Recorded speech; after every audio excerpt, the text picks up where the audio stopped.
I had to get up yesterday and check out that solar panel set on the shed, and I had to replace all 5 of them.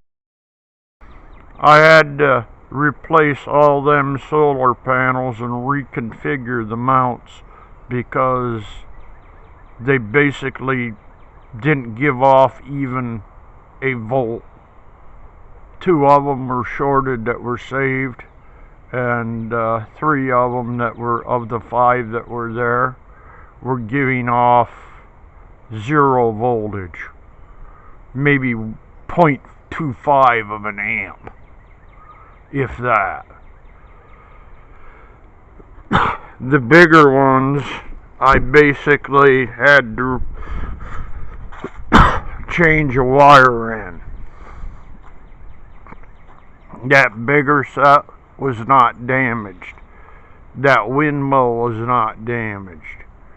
I guess it was basically shorted or something in the wiring.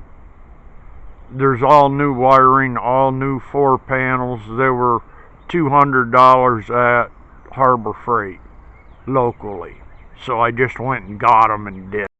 Yeah, I painted all the bracing on the bottom of one and up the sides and on the bottom of the other one.